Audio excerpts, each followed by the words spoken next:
Indy. One word says it all. And for the second time, this legendary venue hosts one of motorsport's most prestigious events, the SCCA's National Championship Runoffs. Together, it's a can't-miss bucket list pairing, and almost 900 entries have arrived, all pursuing two things: a chance to kiss the bricks and a gold medal that says champion. Hi, everybody. It is Hager Day Race Day at a damp Indianapolis Motor Speedway, this legendary, iconic venue. Don't see a lot of racing here in the rain very often before the SCCA Runoffs. We will be doing that. It's the 58th running of this legendary event. Welcome, everybody. I'm Greg Creamer, joined by Larry McLeod, and, of course, Hayward Wagner down in the pit lane. And I'm gonna be full up front here. One of my absolute favorite classes is coming out. And in the wet, it can be spectacular. Formula F, as they call it now. And this is one of the greatest training ground classes ever. And in the wet, even more intense. It will be, and as we look at our track, it's going to get even more intense because this place has a kind of a dual nature to it. Some straightaways, but then again, a whole lot of some good corners for us to be able to watch these cars go side by side through. Well, let's take a look at our Mazda track map. You alluded to it. It's 2.6 miles, 14 corners. Two pretty long straights, that front straight especially, but then a lot of technical work in there. Plenty of technical work, especially through that sector one. It's a real long sector as they're going to be doing a lot of side-by-side through turn one, coming in down off of the front straightaway. They go through 2, 3, and by 4, they might still be 2 and 3 wide, especially that first lap. It's going to be crazy coming through that kink there at 5 into that skid pad 6. But then we get to that back straight. And here in the rain, lots of different lines down the back straight, especially the puddles as the seams and the asphalt come together. That's where we start sector 2. They're going to turn in there, run essentially a single line through those S's, come back out of 10 onto that oval again, the oval turn 2. Going backwards, of course, as we run down to 12, come off of the banking. Difficult turn in at 12 because you got to hit the exit at 13. A good late apex will get you a long straight run. And here it's going to be Draft City as we enter the front straight in these Formula Fs. It absolutely will, and with the rain and the moisture on the track, drafting and that visibility, so much to deal with here. And by the way, Mazda supports the racing community with face-to-face and virtual coaching at the runoffs and events throughout the year. So it's support like this that has made Mazda the most driven car in SCCA road racing. And there is a look at that field of Formula Fs. Open wheel, open cockpit, no wings, designed more often to be slippery because if you can't have stick, go fast in the straights. But what that means, those tires are not that wide, Larry. It is all about what I say the two most important sensors you have in a race car. They're labeled LC and RC. That's left cheek, right cheek. And this is a driver's class. Hayward? I don't know what's left to say, Greg. I think that's a pretty good definition of Formula F racing. We're rolling off the grid right now. I think 2 stories to watch. Number 1, our pole sitter's got 3 team cars right behind them, those Rice Racing cars. Talk to their crew chief. They are definitely going to work together, at least at the beginning, to make sure that they're in good position for the end of the race. The other car I would watch is Tim Couts. They're about 8th on the grid. He probably has more experience in this field than everybody in front of him combined. And we're talking about a racetrack that nobody has driven on in the wet. He has the most experience learning in these cars, in the wet in these cars. It's going to be interesting to see if he can use that to work his way through the field. Well, I'll tell you, that's a really good point. When you come into a track that nobody knows what it's going to be like, the experience of having driven a lot of races over the years is huge. And last year at Road America, Couts actually finished first on the track, but had a pass under yellow during one of the cautions or a corner station, and he got penalized for that. So you know he is going to be one hungry guy. However, on the pole, and an absolutely superb run for him, is a driver that has 2 gold medals already, the most recent one winning at 2019 at VIR, and that is Jonathan Kotyk. And he is in that 08 entry. Then the outside front row, number 13, Simon Sikes, who's been busy in USF 2000 and the road to Indy this year as well, qualifying second. Qualifying in the 3rd spot is the 01 of Thomas Schrage out of Bethel, Ohio. And again, these are all Rice Racing machines, all Megales. And then in the 4th spot, the number 143 of Will Holtz. And Will is our Hawk breakthrough performer, which is the most positions improved from Tuesday qualifying to Wednesday qualifying. This group is so closely packed. Doesn't sound like much, but he moved up 3 spots. In this group, that's pretty fierce. And that's really nice here for the rain because you're closer up to the front, less spray. Starting in the 5th spot, Robert Perona, the number 70. Starting in the 6th spot, the 74. Now here's a family that is into racing. Ayrton Hope And then starting in the 7th spot, Joe Colasaco. He is our Super Sweep eligible driver. Then starting in that 8th spot is the number 88 that Hayward was talking about, Tim Couts, in that Brayburn entry. Starting 9th, the number 119 of Jack Sullivan. 10th, the number 85 of David Livingston. 11th, the 84 of David Adormo. Starting in the 12th spot is the 18 of Robert Dietz. Starting 13th, the 81 of Theodore Burns. 14th, the 24 of Nicholas Shepard. Starting in the 15th spot, the 47 of Eric Powelson. Starting 16th, the 137, another very experienced driver, Bill Kephart, his 20th start here in the runoffs. Starting in the 17th spot, talk about experience, the number 72 of Steve Oseth, a 3-time gold medalist in V's, Formula V's. Then starting next to him, outside of the 9th row in the 18th spot, the number 4 of Cliff Johnson, his 18th runoff. Starting in the 19th spot, the number 20 of James Dietz in his 2nd runoff. Starting in the 20th spot, the number 2 of Mike Sauce out of Arlington, Texas. 21st, the 75 of Donald Baguette. Starting 22nd, the 122 of Hunter Tatman. Starting 23rd, the 57, of Gary Gadula. And starting in the 24th spot, the 62 of Robert Gross. And so the field now, as the pace car is going to head straight off the outside of turn 12. They are getting ready to line up. You have done some open wheel racing and certainly soloing in an open wheel car in the wet. The spray's bad enough from the car in front of you, but those tires of your own can mess you up. You better make sure your visor is closed when you turn that wheel, because that spray will come right up into your face and make it difficult to see. But these guys, anywhere back from 2nd row is going to be in just a huge spray down this front straightaway. They're going to probably fan out 4 and 5 wide, and watch for those race racing, those 3 blue cars you can see right there, just surrounding our pole sitter Kotyk. And you better have some good water repellent on that visor as well. You can't use tear-offs in the wet because the water gets up underneath it and it smears. So a lot for them to be thinking about. We are getting ready to go the run for the gold in Formula F in this 58th running of the SCCA runoffs. We're green! Oh, and a big pop from the outside of that 3rd row. That's Ayrton Hoke trying to make a run. And look at this, down to the wall. Some of the drivers, including Jonathan Kotyk, trying to protect. And big moves. Boy, that bobbing and weaving in these conditions is not advised at all. It's never advised.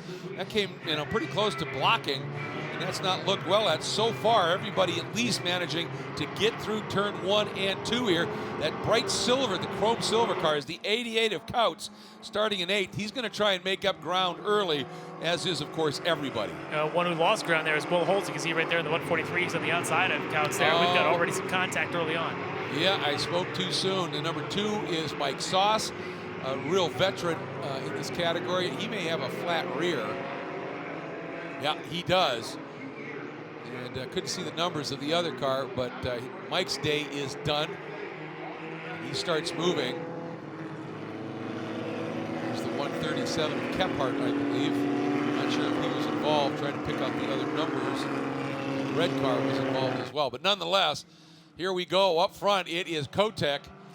And this young man, Sikes, he is impressive. And you think about it for Kotyk. Oh, good move there for Sikes. He's going to take that track position. And see, though, does Kotyk do the over-under on the return? They are side by side, and Kotyk comes back through. I think we're going to see this for most of this race if nobody makes a big mistake here up front. These two guys were really close in qualifying. Ooh, Kotyk running a little wide, but even wider goes Sikes. And Kotyk right back in the lead. Now Sikes is not only going to have wet tires, as will everybody, he's going to have mudded up tires. And I think right behind them, Hauk there. That should be Hauk right there, trying to find some traction there, turn himself back around as he came in at 12 a little bit sideways. There must be a big puddle down there for them they didn't quite see. For Sikes now, he's got to go get some work done to catch back up to Kotyk, but in the rain, anything is possible. Well, and of course, you turn down off the banking a little bit in 12, so there's probably a nice puddle right down where that starts to flatten out just a little bit. Plus, as you turn down, you lose the banking. It's almost like a negative banked corner, and that makes it difficult as well. So, got some guys that got a little bit of work here as they come up through the pack. Those teammates there now trying to work together, maybe? Yeah, but pushing the limit there. Robert Perona was in the red number 70. It's Will Holtz and Thomas Raig right there, kind of working together, both of those in the race racing shop team. But, man, they are awfully close together. Yeah, in these kind of conditions, you'd think, other than the draft on the straight, you might want to give a little bit of room. But now, big move here by Holtz, trying to swing around the outside of Schrage. And if he stays put, which he will, he'll have the inside lane through 6A.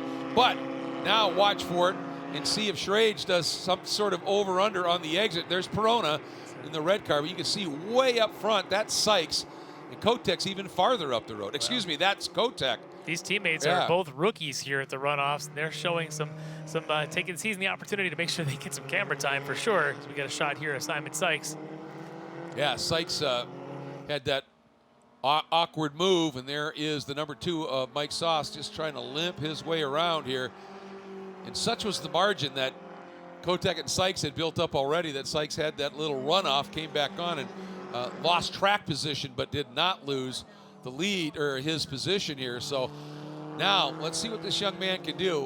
Kotyk, fast lap of the race right now to 1:59.4, and see what Sikes can do. So he's going to need to make up some speed. And one of the things that you've got to, and this is where you've got to have that ability to take fear and just put it aside here, because to be fast down this front straight, you've got to run through 14, run that wide arc, get right up by the wall. You know if that car snaps a little bit, it'll probably be big. But the really good drivers, that's what we're going to watch them do. Yeah, and those crew out front are definitely some of the best drivers we got with Kotyk, a 2-time champ in this class. The most recent time was back in 2019. And of course, Sikes, that championship last year was in the mix of 5 cars at the finish, and he was able to kind of dodge and weave and end up earning that there. So these two guys, no strangers to battling it out here in Formula Fs. And I believe that win for Kotyk at VIR was in the rain. I think you and I called that race in the rain that year. Yep. And that was some of the conditions there. Rain came during their race, and they had to kind of fight off the changing conditions there. So Kotyk, no stranger to the wet. Not at all. And look at the speed that 143 Will Holtz is showing here. Just ran down Robert Perona and is all over the back of him right now as we work through 6A. And here's that long run down the Holman Straight. Part of Holman Boulevard here, and then you can see you drop back. There's Schrage behind him, and Kautz up into that 6th spot. And here we go. Holtz down to the inside. Wasn't enough, and Perona just said, nope, you're not quite there. I'm just going to turn through, and away he went. He's going to give it a shot. He's going to keep looking. He's certainly the aggressor right now on the track, is that young Will Holtz. That Mr. Perona there in front of him, though, has been to Indy before. He ran here in 2017 in F production, finishing 2nd, as well as now he's been back in the FFs here for a little while as well. So he's got both Indy experience and Formula F experience here at the runoffs, whereas young Mr. Holtz, he's doing the first both here today. Boy, but that was a nice move making that pass. But look at Perona swing out. And he's going to try and just square up, get the throttle down, and be able to draft back by on the straight. Perona, very experienced. This is his 7th start in the runoffs, and he's notched 2 silver medals. Yeah. So he knows what it takes to get to and run at the front. And we'll see now whether he's got the pace to stay with Will. It is starting to rain again a little bit. I'm kind of looking out the window here from our vantage point. I'm seeing drops definitely coming down, which means that this run off of the oval and run down wherever the puddles are, they're not going to go away anytime soon. It's not the heaviest rain, but it's enough to keep the puddles where they're at and keep them full. And yeah, exactly. Perona drafted up behind him, but knew he wasn't quite close enough. So then popped out, went more up the banking a little bit to try and get an easier arc down through turn 1. But Holtz got through turn 1 incredibly well. That was impressive. As you mentioned at the start, these cars are built for the slipstream. The mirrors on the sides of those things are not very big. Yeah. As it came down to the braking zone at 1, you saw Will Holtz kind of peeking around and saying, where is he? Where is he? As Perona's sort of playing a little bit of cat and mouse, say, maybe I'm going to be here, maybe I'm going to be there. It's part of the game. Anything you can do to throw off your competitor a little bit, get them overthinking things. So we're watching this battle for that final podium spot through 6A. And you can see how wide that exit is. This big long run behind them. Still got that good battle that is running with Thomas Schrage there just in front of Tim Kautz. Kautz in that Piper, this chrome silver number 88. So he is anxious to get up and get into this top 5, but they're back there just a little bit. Just a little bit. Kautz, another one of the veterans, probably the veteran in this class, although Stephen Osip, also in the pack here, has got 20 prior runoff starts. Kautz has got 11, but he's got 3 championships in this class. So yes. Kautz knows how to get it done for sure. And so I think as he's coming up on that rookie there, Thomas Schrage, in front of him, that could be that's seriously your veteran skills against the rookie enthusiasm, perhaps. Oh, absolutely. And folks, if you're not familiar with Formula F, you can see just how slippery these cars are with no wings. You can see they've got radiator inlets. They're way down low, and as much of the body as possible is very, very slippery, just enough to sort of wrap around the driver and engine, and running inboard suspension components as well, just to get anything you possibly can, because they're running literally about a 1.6 liter engine in these cars. Yep. So, but here comes Kotyk, got a great run, and looks like he is going to get Thomas Schrage. It'll be a matter of, well, maybe not. Schrage doing a nice job on the brakes and makes that work. Good job of holding his line down there for Schrage. Look at him. He's not. That's not a blocky move, but he wanted to make sure he was in that position so the Koutz couldn't take him, and Koutz having to kind of really work to get around him.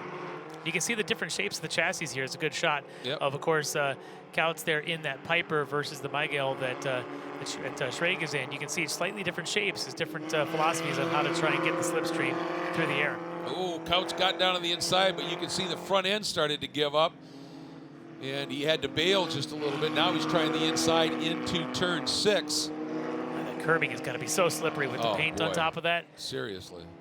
Koutz got down onto that. You can just see the car take an extra little slip and slide when he did. That inside line's a tough place to be right now. Once again, those tires, there's not much to them. And they're also cantilevered, and by that I mean the rim is a lot narrower than the actual tread, so the tire balloons out just a little bit. But good scrap going on right here. And as I said, with those small engines and not a lot of grip, this is just such a fabulous training ground. For anything else you're going to do, you learn how to drive with immense momentum. That's everything. This time Koutz got it done, exit at 10. It moves in. Now let's see though, it looks like Schrage might try the over-under on this long run, and Koutz defends and overshoots. The rookie kind of baited him into it. Yeah. Forced Koutz to go deep inside, and Koutz unable to get the braking done. And that because I think on the outside for Schrage, he had kind of a cleaner track where the water runs down, but that pushed Koutz down into that water. And now Koutz is going to be looking in the mirrors at the 119 and Jack Sullivan, and Sullivan's going to get closer in a hurry because we just went full course caution. Full course caution, and I think that is Bill Kephart, who is another of the really experienced drivers in this. This is his 20th runoffs, but his car, he tried to get it as far off the track as he could, but he still, if somebody got bumped coming through turn 6A, he could end up right where he is. And so the stewards have decided, let's get him moved. We quickly should be able to do a quick pull and get right back to racing. Yeah, I hope so. Tough to see him not be able to finish the race. I like that really unique chassis there, that Vestal that he drives. One of the most unique chassis you can see.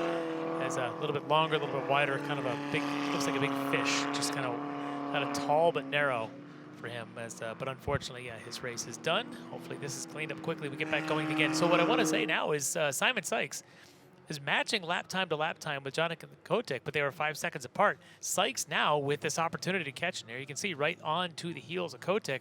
Sikes might be able to now make a run. After earlier he had that big slide kind of put him back down. Well, that's now evaporated. It's gone, and he's going to be giving Kotyk a run for his money now whenever we get back to green. Yeah, Kotyk inside that helmet right now is probably not thrilled with this caution flag as it comes out. While we're under caution, we're going to take just a moment and hear a few words from our wonderful partners. Why race? Because it's in our blood. A love of driving that pushes us as hard on the road as it does on the track. It's why we reinvented the Roadster and put a piece of it into every car we make. It's why we refine, rethink, and refine again. And it's why we'll always engineer to your heart's BPM, not simply an engine's RPM. Why race? Why indeed? When the finish line calls, we answer. Hit the road with insurance protection from Hagerty. Whether you drive a built racer, sports car, or exotic, and save an average of $264. Get a quote today at Hagerty.com. Welcome to that magic realm. Between here and there, a no man's land, and everyone's land. Where great expectations grow, and rewards are given to the swift, the perceptive, and the daring. Introducing the Mazda CX-30 Turbo with all-wheel drive. More power for your pursuit. welcome back to Hagerty Race Day as we continue under our full course caution. And just want to point out there is a specialty award that is one that's fairly coveted here, and it is called the Sunoco Hard Charger Award, courtesy of Sunoco, the official fuel of the SCCA. And it's decided by official timing and scoring and the like at the end of the race. But I think a potential candidate right there might be Steve Osef. You were talking about his great experience. 21st start in the runoffs, 3-time gold medalist. He started back in 17th, but he has just worked his way up into 13th right now. And with this caution, he might be able to make a few more jumps. So just a candidate, and we'll see how that plays out.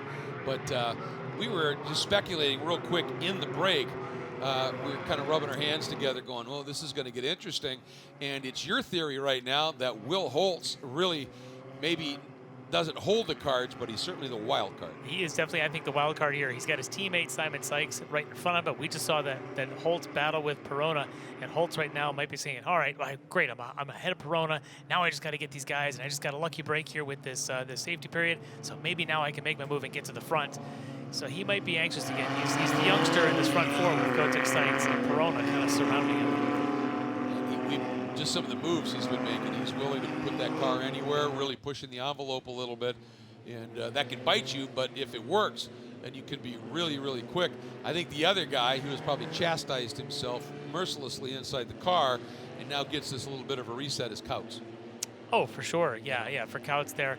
It's great for him and that veteran to be able to catch up to this pack as well. But he's going to have Schrage still out in front of him. So it's all this talent. There's so much talent in this field of Formula F. A lot of veterans, as we've talked about, but there's so many rookies here. These rookies are all these kids that come out of go-karts and have done other things. Some of these guys, like Ayrton Hauk, does oval track racing in midgets, and so he's out there racing in the dirt going sideways. I'm sure he's got no problem here in the wet. But some of these guys have tried all sorts of things even by the time they're 15 years old, in addition to probably 14 of those 15 probably the sim rig in their basement. So lots of experience in that area for these kids, and they really do push the veterans in this field to their limits. Well, that's one of the interesting things about racing in this era versus racing, back in the 40s, 50s, 60s, 70s even, is now you see these young kids, they get their first start in a car at 15 years of age, and they've already had 8 years of racing experience and fierce and intense racing as well in karts. So it's just a whole different deal. They step behind the wheel of these cars and they're just there. Yeah, Will Holtz here. He's not only done 7 years of karting in his background, he's also done a season of F4 racing. So you think about that kind of experience, he's done all of that and brings that here to the runoff. So although he may only be about 18 years old, he certainly has the experience of someone much older. And in the end, it's all racecraft, isn't it? It doesn't matter what you're driving, you learn how to, once you figure out, okay, this car's a little bit longer and wider, and I have to shift it differently or whatever, but other than that, it's all the same dynamics. So what it comes down to is the racecraft. And believe me, you learn good racecraft in karting, and they put it to good use here. So another lap of caution must be something that's taking a little longer with that cleanup of Kephart than I would have expected. Yeah, we'll give them another minute and probably another lap here, and hopefully we'll be able to get that cleared. So here in this Formula F class, a bunch of years back, they decided for the longevity of it, let's make another engine eligible here. And so they brought in the Honda Fit 1600, and they put it pretty much on par with the traditional Kent motor. My opinion, the biggest advantage is that it's electronic fuel injection. In the Hondas, it's still a carburetor in the Ford. So a well-tuned Ford can run well, but the Hondas they just tune themselves, so it's much, much easier. In this field, if you look down the list, I know we've got Nick Shepard in the 14th spot right now with the number 24. He's on a Ford in that old Swift DB1 chassis, which I'm sure you're familiar with. The old days Swift DB1 kind of set the bar at a new high when it first hit. What are you saying? I'm saying you were doing this gig when you were 5 years old. Oh, thank you. That was a nice recovery, buddy. That was good. Yeah, it's amazing the talent you showed. You were a prodigy at a young age. But for Nick Shepard, he is a good young man there. I met him a little bit, but he's kind of proud to still be running the Ford out here. And there's a few of the Fords in this field. Another one down the list there, one of the veterans, although it's his first runoffs, Gary Gadula. I've actually driven that car. Gary, a two-time autocross national champion and C-modified in this exact same car that he's brought out here to the runoffs. And that kind of me, how cool is that? You've got your autocross car come out here to the runoffs to compete. It's definitely a bucket list for him, as it is for a lot of us. And Gary happy to be out. A couple of issues earlier in the week, but he's happy to be out here. And there's a good shot there, the 24. That is Nick Shepard I was just talking about, his Kent motor, DB1. And we're hearing news that there's a group in the UK that has bought all the rights to the Kent and the 2-liter version of the engine, and are going to start recasting the blocks. Awesome. And maybe start building it again. So that'll be interesting to have that back. But as you said, that fit engine it just runs and it just runs and it just runs, and it's really effective. And one thing I will say, just teasing you, of course, about the Swift, I wasn't around when it made its debut, but it wasn't that many years after it that I started paying attention. But to me, it was the car that broke through with everything inboard, super, slippery. And to me, these other cars, the Mygal and these other cars, are very effective. Swift, to me, hands down, is still one of the prettiest race cars on the racetrack.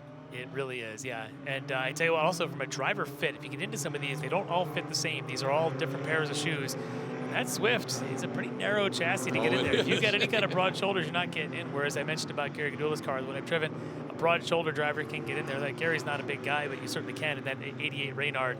And so every chassis, before you really think you're going to do a season in one, you better get yourself comfortable. Yeah, exactly.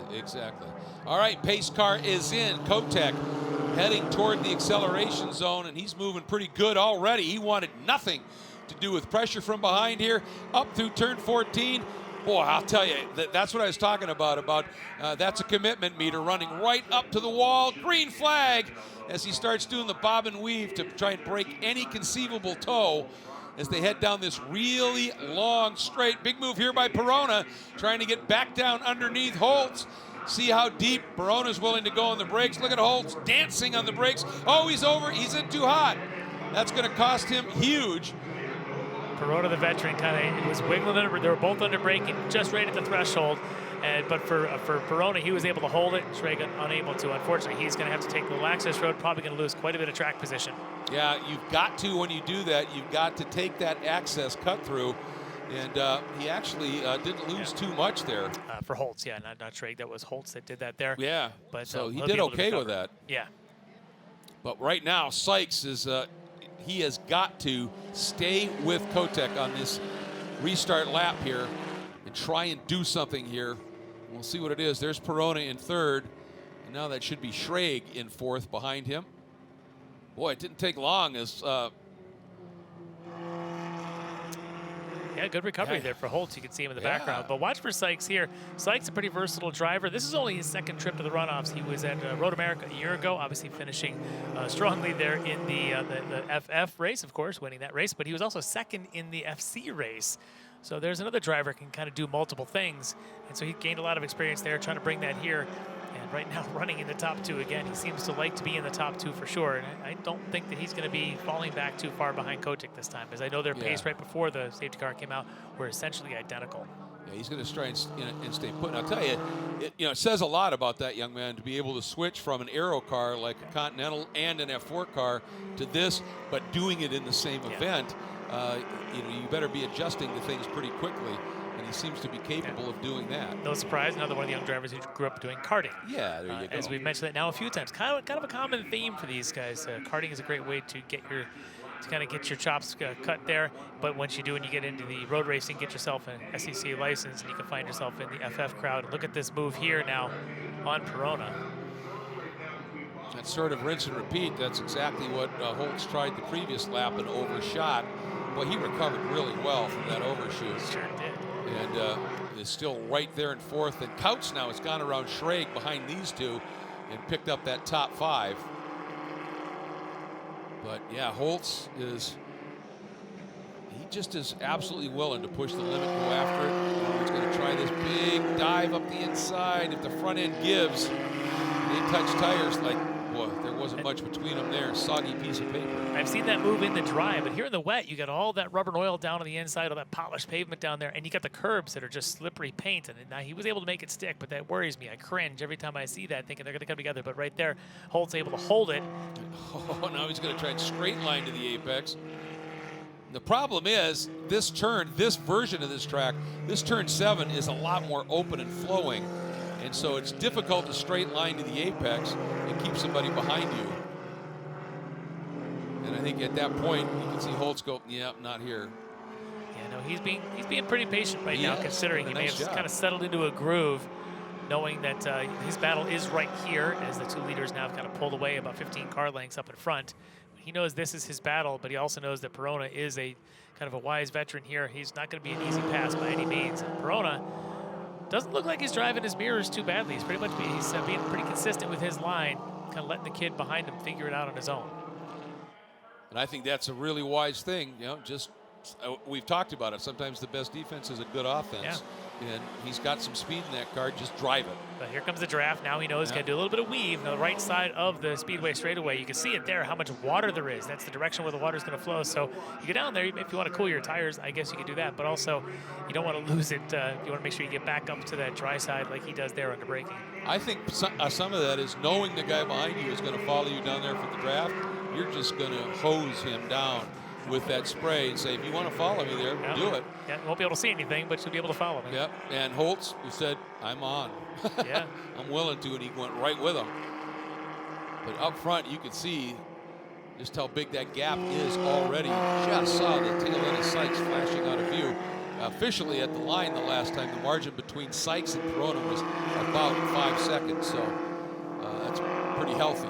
Yeah, Sikes and Kotyk out in front are setting a really blistering pace, and Perona and Holtz a little bit of battling. Although again, it's not side by side everywhere. It's a little bit of battling, but I think it's just the pace of Kotyk and Sikes right now is just off the charts. Yeah, it really is. And again, Holtz looking to the inside, and then behind them there is that chrome silver machine of Kautz.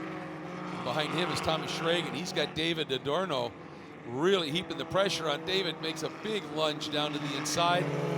That wasn't on, and Schrag was able to cover it. And Joe Colasco, excuse me, the Van Diemen is now up in the 8th spot. He's another driver with a fair amount of experience in this series, 11th start in the runoffs, and a former gold medalist, albeit not in this class. Spec Ford, another virtually a spec class like we kind of are here. Want to mention here about Adorno, you can notice that livery of that black and yellow looks a lot like Kotyk. They are from the same shop. They are both Pelfrey cars. And then, of course, you've got the Rice Prep cars battling with them. So in addition to the battle out front of Kotyk and Sikes, you've got the battle here of Adorno and Schrag. Two different shops battling it out at 2 different points of the track. Having a really good little scrap here. And right now, yeah, Adorno is doing a really good job. And he is in the draft right here. We'll see if he's got enough. It's a long straight. You can slowly build, slowly build. Here he comes. Now he pops to the outside.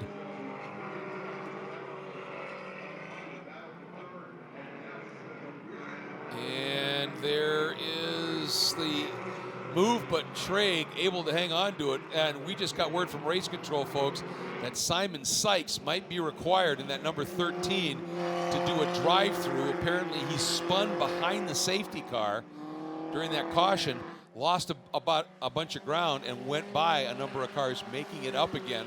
And you can't pass under yellow.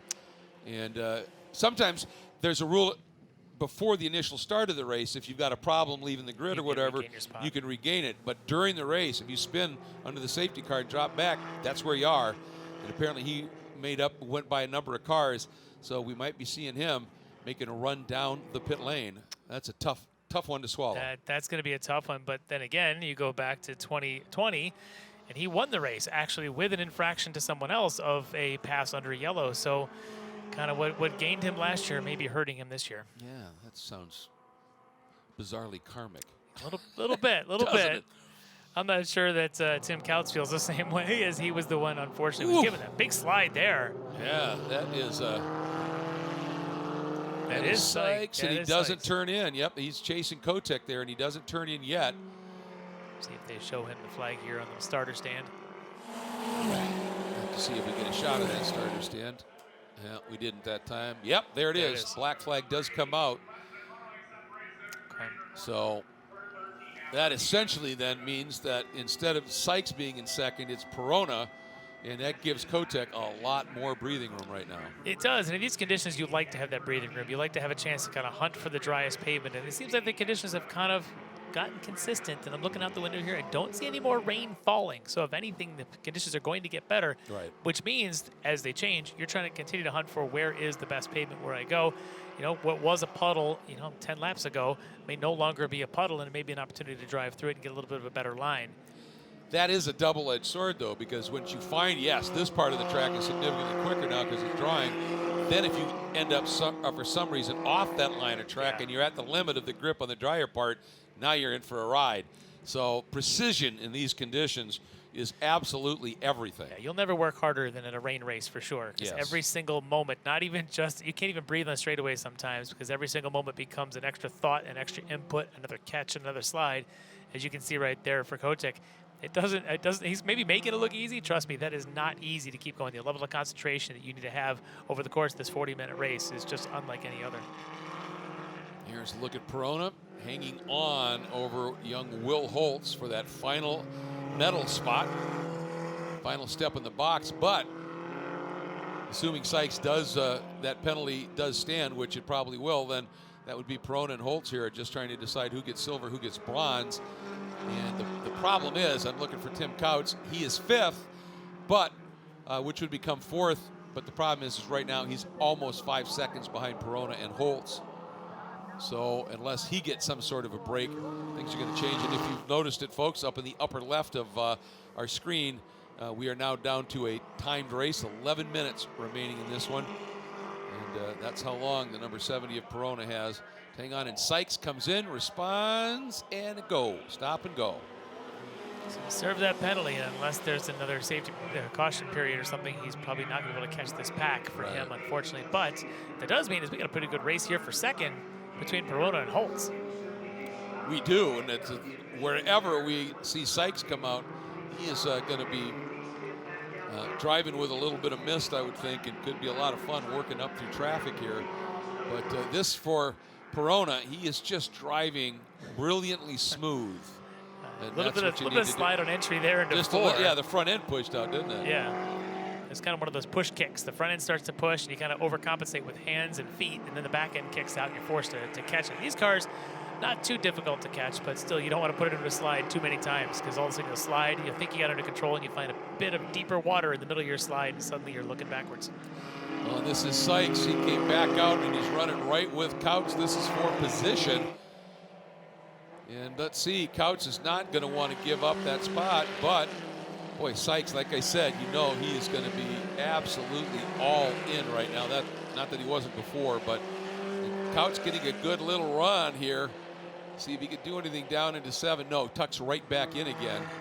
And then behind this duo comes Adorno, Colasacco, and Schrag, who's dropped down a couple more spots.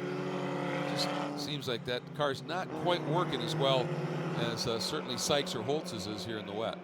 Just watching Sikes, he's definitely got a pitch and a lean to that car when he throws into the corner. There's a little bit of slip angle, maybe trying to drive those tires to the ground and get that weight transferred early and push the actual tread to the ground and get the water down through those grooves pushed away. He's really making it work on some of these corners. You watch him as he kind of turns in. There'll be a little bit of slip and slide.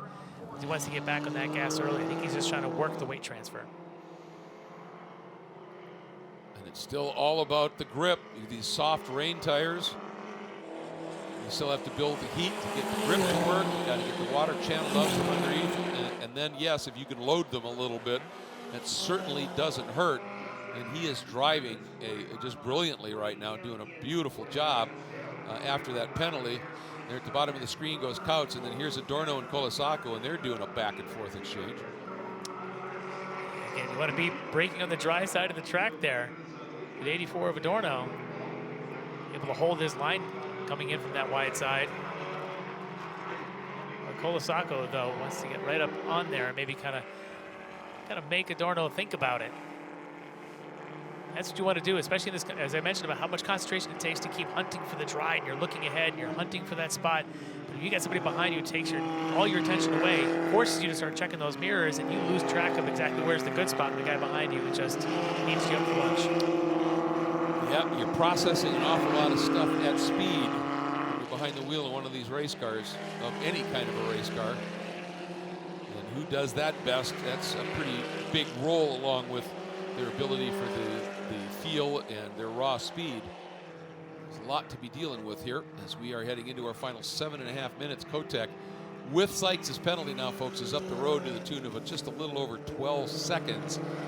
But then Perona and Holtz continuing this battle, and waiting to see here here, Sikes' last lap, but that was working some traffic. Yeah, Sikes, though, won that first sector about a second faster or more than the two guys in front of him. And here with about, maybe 4 laps to go, he's not out of this yet. If he can put together a couple of more good sectors here, you might see Sikes maybe trying to make a run at these guys and snag the last of those medals.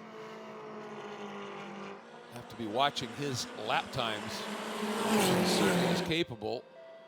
Once again, there you go, Perona down into that wet part of the track. Cooling the tires a little bit, but also throwing up that nice wall of spray. Here, have it. Were you thirsty? Here's a little drink for you. You look thirsty. Exactly. I'm a giver. I'm a giver. Down into turn 1. And looking up at the times here. And there it is. Look at that. Sikes just went a second and a half faster than Holtz and Perona. Only about 6 seconds back right now. And again, with only 6 minutes, it means he's got to be about 2 minutes or 2 seconds a lap faster on a 2-minute lap to be able to catch him by the time they see checker. And in rain conditions, especially with these two battling, anything is possible, because I'm sure these guys don't know the gap. Yeah, exactly. This isn't like sim racing where you look down and see the gap and you know, oh, wait a second, he's getting close. I better be. You don't know other than what you can see in the mirrors. I don't think either of these two can see anything in their mirrors behind them, so they probably don't realize how far back Sikes is. In fact, they might not even know that Sikes got the penalty and is no longer in front of them, because he would have obviously been in the pits. As now we're going to make you see a pass there with Perona running wide. Yep, Perona dropped those left side tires, starts to drift across the track, but up and alongside is Holtz. But that was a pretty savvy move by Perona. Just kept floating a little wider and then turned in. And nothing at that point that Holtz could do. He just controlled that moment beautifully after making that little mistake coming out of 6A. What are the chances that Sikes and Holtz are on comms together? And Sikes is saying, come on, Will, fight with him, fight with him, fight with him. Bring this battle back to me. Maybe the two of us can take those last 2 spots. Well, that's true. They are both running for the same team, They essentially, so they could be in radio contact. But we're down now. We're getting into, even if you were, we're getting down to that point of the race where at that point you shut the radio off. And now it's mano a mano here. Yeah, suddenly the radio gets unplugged. Don't know how that happened. Yeah, exactly. And the thing is, when you're in a team program, you're free to race and race hard. Just please don't take out one of your teammates. That's sort of just the unwritten rule here. Yeah. You can see this is Holtz now, and he has to get off of that drier line. But this was smart by him, because he got down to the inside of Perona before Perona could make that drive down into the water. But now he's on the slick part of the track. He does get it shut down. We saw earlier he didn't, but this time he does. And Perona trying to use veteran moves. But I'm telling you, these kids that come out of karting, they are already veterans by the time they get here.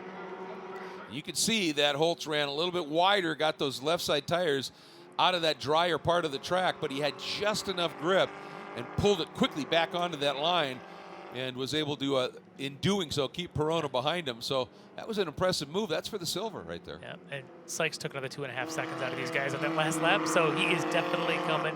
He's less than 4 seconds back. You can just about see him at the tail end of this shot. There he is. Wow, making up huge We are ground. going to have a 3-way battle for just 2 medals. Well, and those two guys duking it out and running side by side like that, obviously it slows them down just a little bit, and Sikes is coming. And what a story. I mean, whoa, and Holtz running wide through 7, had to gather it up, and Perona right back and through. So this seesaw battle continues here.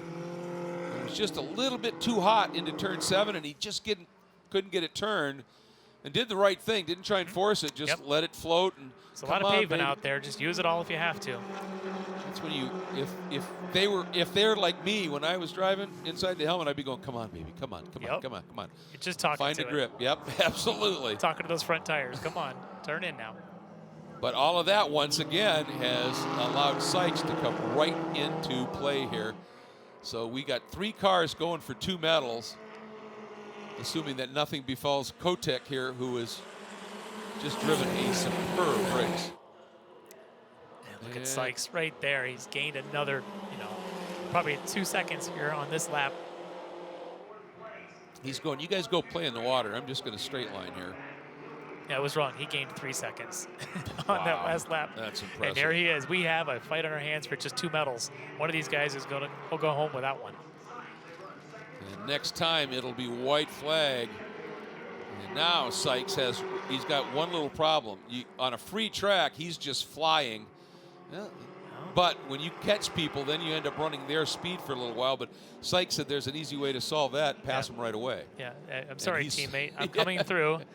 Pardon me, excuse me, pardon me. Yeah. He just sort of stuck his way in there. Now he's got the fight to Perona. I just can't believe the drive here for Sikes. I mean, he did it to himself, right? The issue there with the spin and the recovery and the penalty that was assigned, but he's doing everything he can to salvage what may have been lost. And he's already now back into a medal position. He wants that silver away from Perona. Yeah, he has just been brilliant here. Looks down, is wondering, is it there? No, Perona staying on that little bit drier line, able to just roll a little bit more speed into 7.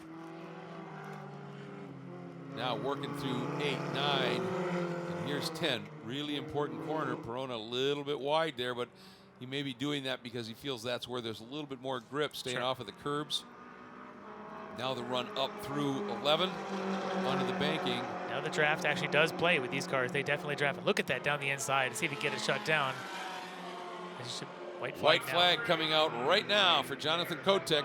Last time by, he had almost a 20-second lead. And look at this, side by side in that battle for second. And yeah, you can see Sikes was throwing it right before he went to get the white flag. You can see Sikes was trying to throw it down the inside of Perona, but Perona, everything that these young guys are throwing at him, Perona seems to have a little answer for it in terms more of a counter punch.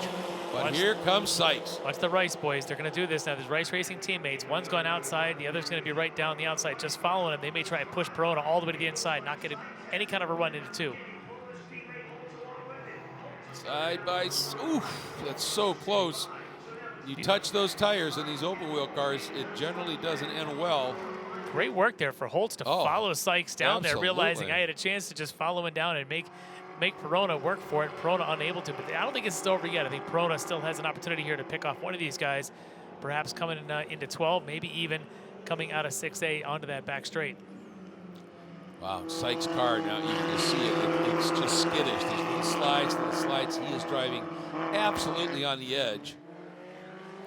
But there's definitely that one line there is just a little bit grippier because the water now has been pushed off it a bit. The spray's nowhere near as intense as it was. I wonder if Sikes has ever tried ice racing, because the way he's throwing this thing around, kind of leading it, feathering the throttle all the way through, at such a young age. I don't know if he has or not, but perhaps maybe the little southern or the Atlanta region home, maybe not ice racing. Maybe he ought to move up north and try it. Yeah, exactly. Come up for a winner and give it a go, because he'd be good at it. Here's Kotyk. Man, what a great race this guy has put on.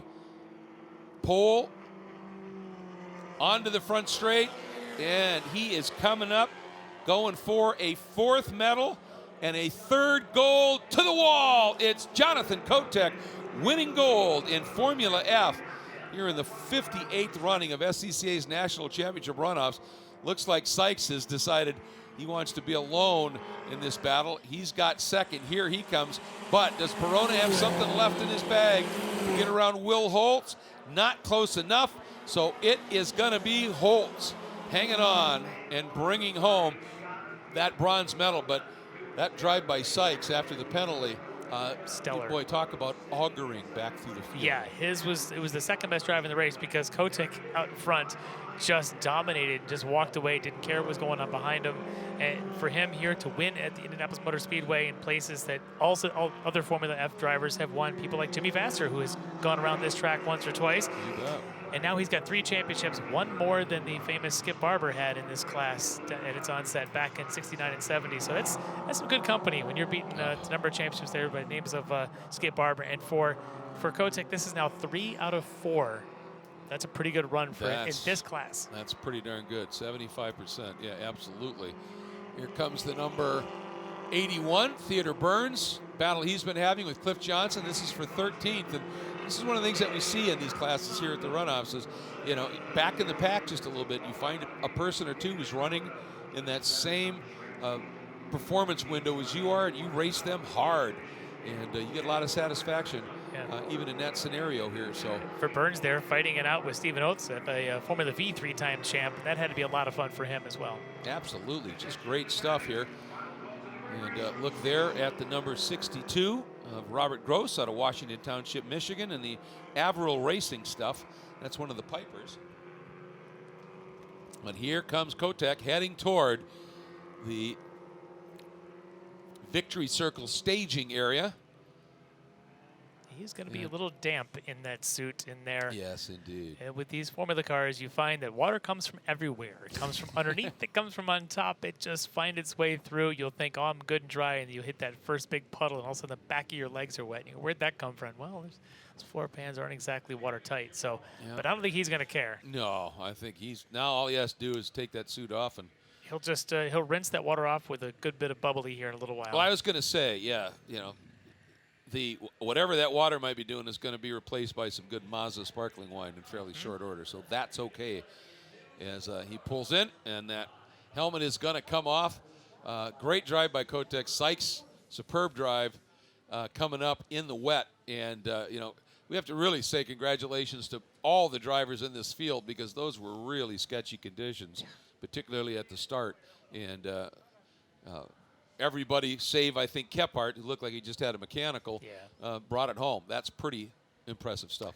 It is, yeah, in these conditions, that's great. I'm sure all these drivers, a lot of these folks, whether it's their first or their 10th, it's a bucket list, and to be able to run here means a lot to them, but it means a lot to the guy who's getting that gold medal. Oh, you bet it does. And then we'll hear from the two teammates there in the blue machines after we hear from our gold medalist for a third time. I think the medal just went around the neck. Let's check in with Hayward. Jonathan, this makes 3 out of 4 at the runoffs. How does it feel to win at Indy? Oh, it feels good. Definitely being able to improve from our 2017 performance.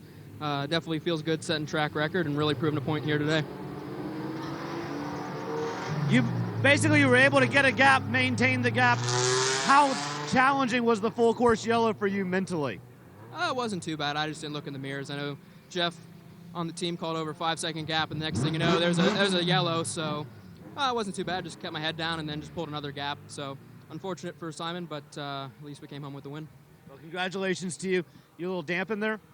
It's not too bad. I got to thank Elite Engines, Hoosier Tire, Team Pelfrey for all their help, but no, I'm dry as a bone. Dry as a bone, guys.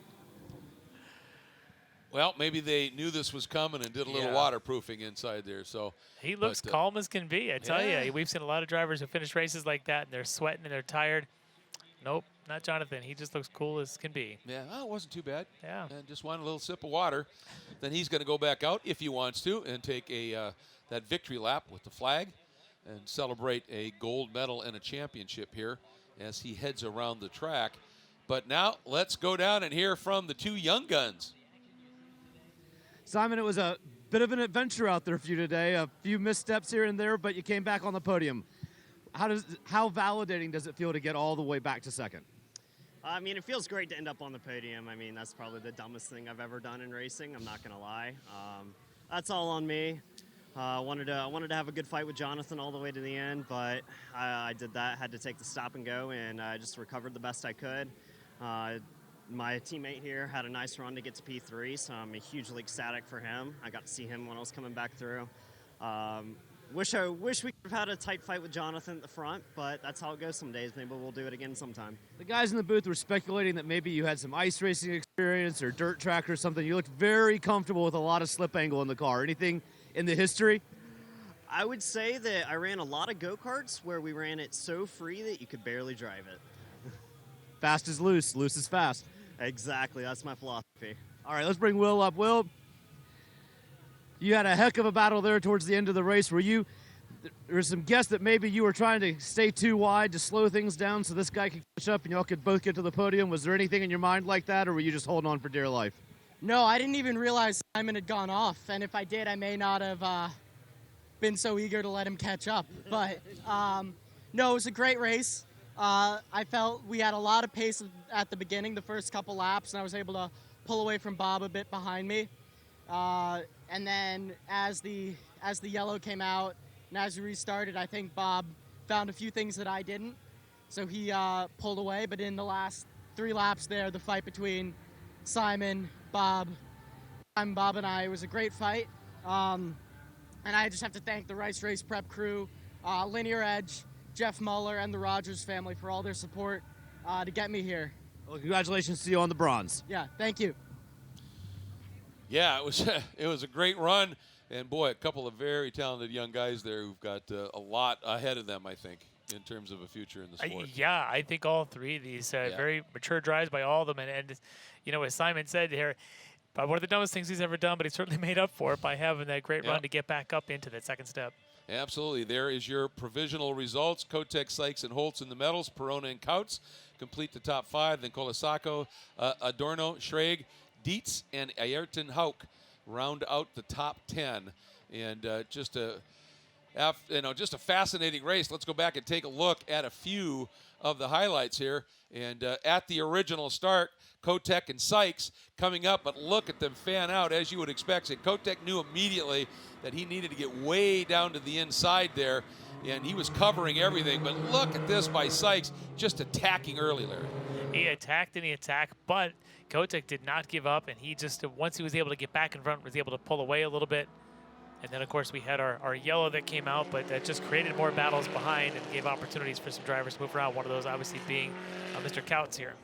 Working his way through. Then we started to see these runs as they started doing that big, long weave to try and break the toe. Perona there trying to get up and back around. You can see the wiggles of the cars. Hard on the brakes. That was young Mr. Holtz, who did a fabulous recovery. Then Sikes getting the penalty for passing on the pace on the yellow flag lap, and he just came after it. Holtz making that one little bit of a mistake, and that allowed Sikes in.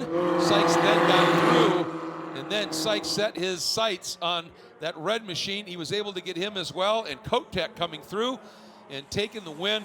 And then the two blue cars of Simon Sikes and Will Holtz coming through. Holtz just fending off Robert Perona and ending up in the medals as Jonathan Kotyk comes in and accepts that gold medal for the 3rd time in the runoffs.